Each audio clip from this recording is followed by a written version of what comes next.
Thanks everybody who's here tonight. I will do my best not to take up too much of your time. I understand that you guys are all busy. Um, my name is Luke Decker. I am an attorney here at Seaver Walker Paget. We are an eminent domain law firm group. Um, my presentation here today is to tell you guys a little bit about the Speedway Pipeline that's going to be coming through some of your folks' land. Um, I expect this to hopefully not take more than, 20 or 30 minutes. Want to have some room for questions at the end if you guys have any, and then I'm going to give you my contact information to follow up. So here, as I mentioned, I work at Seaver Walker Paget. We are a eminent domain law firm. Um, we only represent landowners. So all we do is represent folks like yourself. We've never done any work for a condemning authority. We've never done any work for a pipeline company, which I think gives us some credibility to prospective landowners to know that we don't have those kind of backdoor relationships with any of the condemning authorities. All the work we do is going against them. I have no incentivization to be making any good deals with them or anything that's too favorable to them. We want to do our best for landowners all the time. And, we are eminent domain only. So this is really all we do. We do work all over the country. I'm based in Indianapolis. However, we have offices in Austin. We have an office in Atlanta. We have an office in Springfield, Illinois, and we have an office in Columbus, Ohio. And we are working on getting one in Pennsylvania soon. So, I think our exclusive to eminent domain, our national work has given us a lot of experience in dealing with pipeline companies. I hope that expertise we can put to work for you guys and add value. Um, Moving forward, these slides are, I want to explain a little bit for anyone who doesn't understand what eminent domain is or haven't heard of it before. I know you guys specifically might have dealt with eminent domain in the past because, it's been a lot of pipelines coming through Texas in recent years. So I apologize if this is redundant at all, but for anybody who doesn't understand, want to give them a one over. So eminent domain is the power to take property for a public benefit. Um, this is baked into our Constitution. This is typically it's a governmental body. However, private companies can be given this power. Um, as long as the use for which they're going to repurpose the land is for a public benefit, that's really the only bar they have to reach in order to get eminent domain power. I have my own feelings about that. I think it's a little unfortunate about how easily, the government itself, and especially these private companies, are able to just come in and use people's lands. But that aside, we have to operate within the rules that we have, and our goal is always to provide the landowner with the best result possible, given the circumstances. Moving forward, this slide here is also to help you guys understand these terms, eminent domain and condemnation. You might see them around a lot, getting thrown around a lot, somewhat, one or the other. So, but there's a little bit of a difference. So, the eminent domain, when we're talking about eminent domain, that is truly just the power of a government body or a private company, to acquire land or to take it through condemnation. It's really that authority. The condemnation, that's the process by which they take the land. That's the legal mechanism. That's why you'll hear a condemnation lawsuit has been filed. It's the process versus the power. Again, these terms get thrown around. I might use, I might use them interchangeably more than I'd like to. So just want to give you that information to help you guys understand. Here's just a little bit about the Speedway project itself. It's going from the Permian Basin all the way down to the Houston area, Mont Belvieu. I know there's a lot of natural gas liquid infrastructure down there, and it's being built into a pretty big infrastructure hub. It's a 30-inch diameter pipeline, which I would say is on the larger side. That's certainly going to allow them to pump millions and millions of barrels every day of different natural gas liquids. Um, it also, how that affects you guys, it may affect the width of the right of way that the pipeline company is going to be looking to take and what they're going to have to do on your property to construct it and, what they might come back and do. So, this map, I hope, can give you guys an idea of what it looks like. Um, this next slide, a little bit more information about the project. This is mostly honestly for any of you who are interested to come back to come back to this PowerPoint and review. Um, if you have any, all the questions that you guys are gonna have about your individual properties once you get your offers are gonna be that's where it gets more specific to you. But I'm just trying to provide some high level visualization and guidance around what the general project's gonna look like. So here. This is a little bit about what the condemnation process looks like in Texas. All states have generally the same steps. As I mentioned, we do a lot of work all over the country. And Texas, there's nothing too unique about how Texas does it, but again, just want to make you guys aware. So the first thing for the pipeline company, what they have to do is get common carrier status, is what it's called from the Texas Railroad Commission. That is what gives them the eminent domain power. Once they have that secured, and on this one, I know Targa already has that secured, they will reach out to landowners and begin surveying the properties. This surveying is where they're going to be,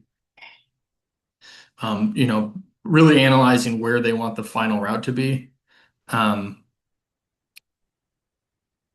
the next step after that, after they've done some surveying, the utility company is required by statute to engage in good faith negotiations with you.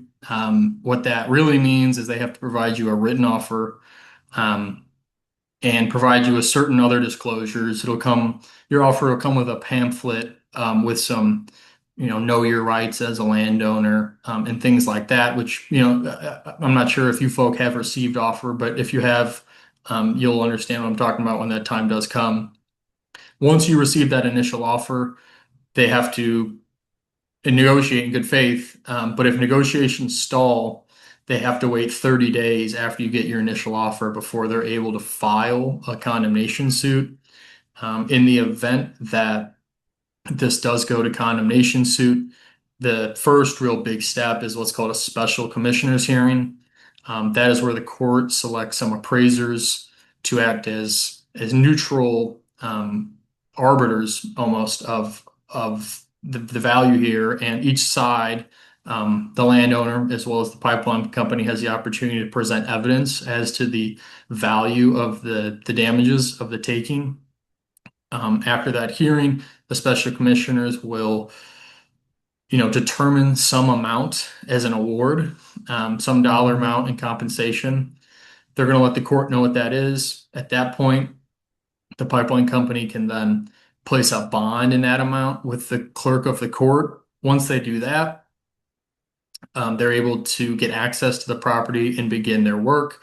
Also, once that money is deposited, the landowner is able to withdraw that amount, the special commissioner's award, and take that. That's their money, even while the final just compensation issue can still be decided. If either the landowner or the pipeline company is not satisfied with what the special commissioners awarded, they're able to object to that. And then at that point, you are basically moving towards a trial, a jury trial, just on the issue of compensation.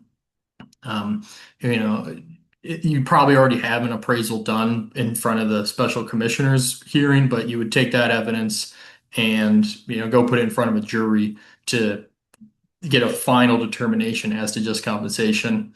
And this is typically there's negotiations going on all throughout this. The jury trial is just like the last step in case, no deal's ever really going to be struck. As part of this, there's really two critical negotiations. when it comes to eminent domain, and especially with a pipeline, because they're going to be wanting to take what is known as an easement. Um, as it here says on the slide, it's probably honestly more important is the easement. I understand everybody wants to make sure they're compensated for the damages to their property, but this easement is going to be the what governs your relationship with the pipeline company moving forward. And these last forever. So it's important that you do a good job of negotiating that to protect yourself as much as you can. I'm going to get into that here shortly, but the second part of the negotiations is the just compensation. Again, I'm going to talk about that here in a second. So the easement is a written document that acts really like a contract governing the relationship between you and the pipeline moving forward. Um, Whatever is in the easement is really going to be what determines what the pipeline's allowed to do and what you're allowed to do. The right-of-way agent, who is going to be the first person to contact you, may make some oral promises, or if you talk to them about your concerns, they may orally tell you, hey, yeah, we'll take care of that, or hey, no, we'll allow you to do this. While, hopefully you can get that into the final easement because their word, isn't worth anything unless it's put in this final easement. And, once the easement's final, it's final. They're not going to want to come back and renegotiate that. So that's why, it's where we add a lot of value to clients is negotiating these easements because we just have a lot of experience doing it. And, each of you are going to have unique characteristics about your properties and your own, um, requests around the easement. And, we certainly want to make sure we're doing our best for you on that. But even if you never asked me to negotiate anything specific for you in the easement, I mean, here's a list of some things that we would be arguing or negotiating for on your behalf anyway. I mean, some of the big ones are limiting their access onto your property. You don't want them to be able to come whenever.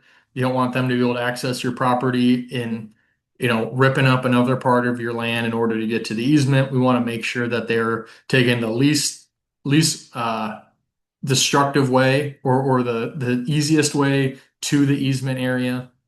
Um, if your land has crops on it or cattle, making sure that you're compensated for any losses there. Ground restoration is going to be one that is very important. We want to make sure that when they build the initial pipeline, that they A, restore the ground, but B, they also do it correctly. We want to make sure that they separate out the topsoil and the subsoil when they're digging and then put it back in the right order so that your topsoil is usable and it's viable. If these are not things we're negotiating for, I can tell you they're not going to be just out of the kindness of their heart taking care of your property. Liability for a landowner is another one, making sure that in the event they send a contractor out there to build it or to be repairing something, if they get hurt while repairing that, making sure that you're not on the hook for that. And then, limiting their ability to build additional pipelines, making sure that the easement says in this current right of way they can only build one pipeline.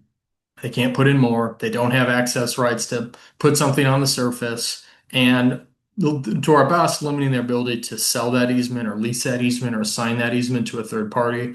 Um, you know, these things are none of it you're entitled to purely by law.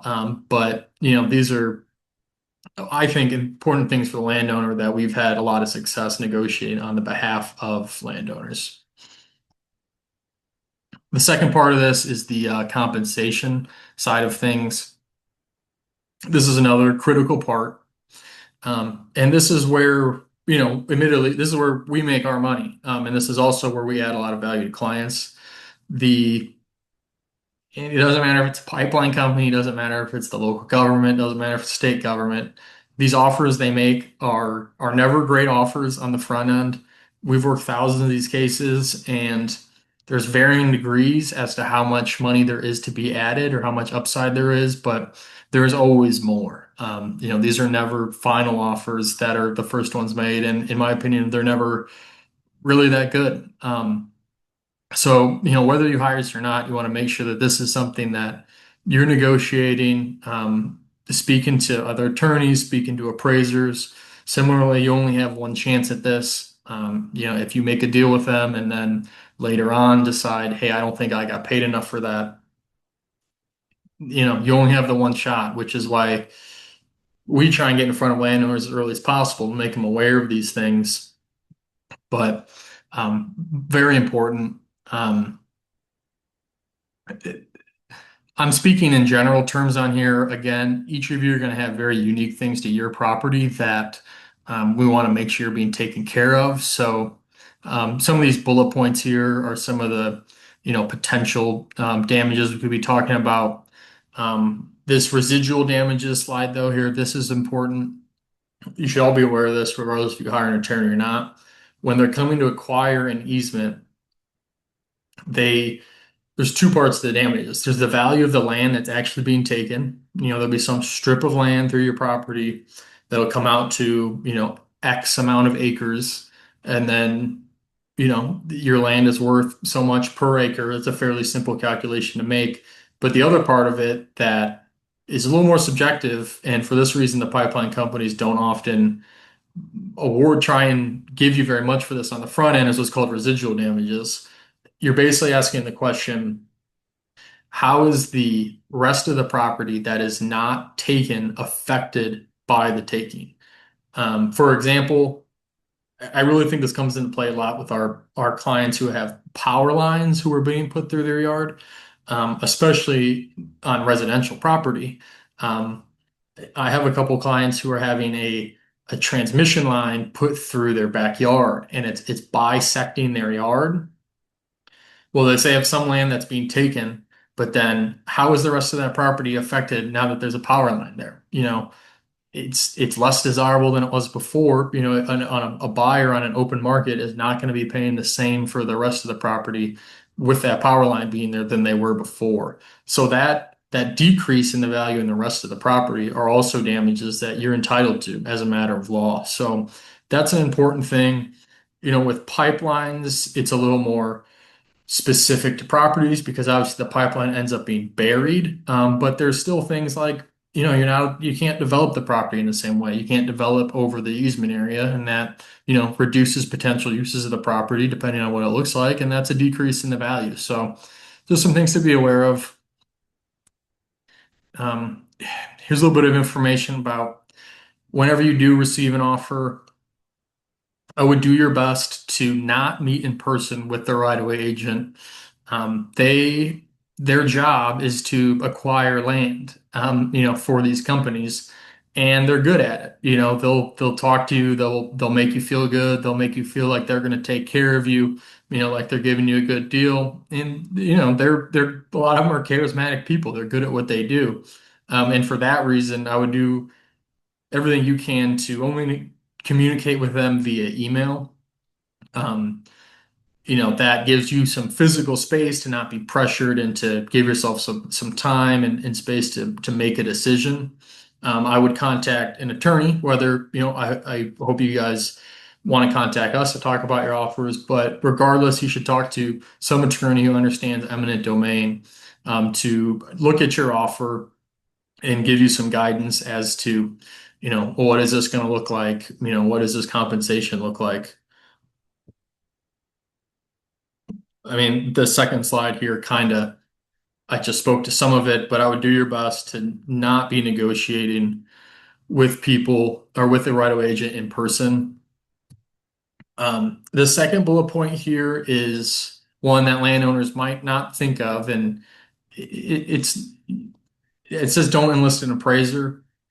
A couple reasons. I mean, one, it might not even be necessary to pay for the money for an appraiser. Oftentimes, these deals can be negotiated pretty landowner friendly, even without you having to spend the money on appraiser. But it's a little bit more of a legal reason. If you as a landowner go and get your own appraisal, and then that appraisal ends up not showing the value that you want, it's not in your favor enough. That's going to be discoverable come a condemnation lawsuit. However, if your attorney orders the appraiser after the lawsuit has been filed, at that point it becomes what is known as attorney work product, and that is it's privileged. That doesn't that doesn't have to be disclosed unless we want it to. So, that protects us in case, like I said, we get the appraisal and it's not high enough value as we'd like. They don't ever have to find out about that. But so that's a small caveat. I would not rush out and get your own appraiser. I would make sure you're doing it through an attorney and making sure your attorney is the one who's ordering that appraisal. Yeah, I mean these last kind of bullet points. Again, these right-of-way agents work for the utility companies. They're not on your side. They don't work for you. So even if they make it sound like they're helping you out, I can just tell you from my experience that they aren't, and that you should have some attorney be the one negotiating on your behalf. Here's just a little bit more about that. Here's some things they'll say, like, yeah, we're paying you, 150% of market value for your property. What does that mean? Like 100, what's market value? Yeah, who says that's market value? It's framing of language to make them feel like, or make you feel like you're getting a good deal. Yeah, bonus payments, again, they'll frame things to make it seem like you're getting more when in reality, the final just compensation number is going to be lower than what it should be. Yeah, this last bullet point here, if you're not sure if it's a good deal, reach out to us. This is what we do. We analyze these offers every day. There's no strings attached. We do complimentary interviews for landowners all the time. We are fairly selective about the cases that we take on. And even where it doesn't make sense for me to take on a client, I still do my best to give them some analysis of their offer and give them some advice and guidance on how to move forward, even if, it doesn't make sense for us to hire them as a client. How can you afford an attorney? As you guys probably know, there's a mix of fees with attorneys. Hourly, you're obviously paying an attorney by an hour. Retainer, usually paying some flat fee up front. Maybe they're billing against that later on. Um, those, obviously cost you money up front. We prefer working on what's known as a contingency fee, which is where you're not paying anything up front. Our contingency fee is based on what we add on top of your initial offer. So, for example, if you had a $100,000 offer and then we negotiated for you up to 200,000, our contingency fee would be 1/3 of that additional $100,000 we got you. It should be, in that case, about $33,000. We like doing that for a couple reasons. Is there's really no money out of pocket for the landowner. It's pretty low risk for them to sign us up, because we're only making money if we're adding value to you, if we're adding money onto your offer. And it puts us on the same team, or on our incentive structure is the same. You're not paying me hourly. I'm not incentivized to just be doing paperwork or doing things just to rack up the hours so that, I can bill you more. Or we're incentivized to get you more and to do it, efficiently and openly. And also that allows landowners to reach out to us and call us, if they have questions, or send us emails if they have questions. And, there's no money associated with that. There's no billing that comes along with that. Moving forward, I'm not sure if you folk have received any offers yet, but if you have, you should work with some attorney who understands eminent domain and have them review it. Until then, I would start researching some eminent domain attorneys. As I mentioned, we're very experienced in this space. We do work all over the country. Um, I'm not sure how applicable this could be, but if you guys have people in your community or neighbors, that are being affected, there's strength in numbers. If you get a group of landowners together along one strip of this pipeline, that's going to give you all more leverage in negotiating against the pipeline. So, those are things that we could get into, a little bit more once you guys have offers, and you might have some questions specifically about your properties. But I'm putting my contact here information here at the end. That's my cell phone number. Feel free to give me a call if you have any questions, or you can, send your offers to my email here at luke@swp-legal. Um, and that here is the end of the PowerPoint. I'm going to try my best here to stop sharing. Um, if anybody has any questions, we can talk now, or feel free to contact me at either of those contact numbers. And, I'd love to set up a call with you and talk through your situation. I understand this is a little bit higher level, covering what the process is going to be and what it looks like. But want to be available for you guys, want to give you information, want to give you whatever guidance I can, and add value for you guys, even if end up not hiring us.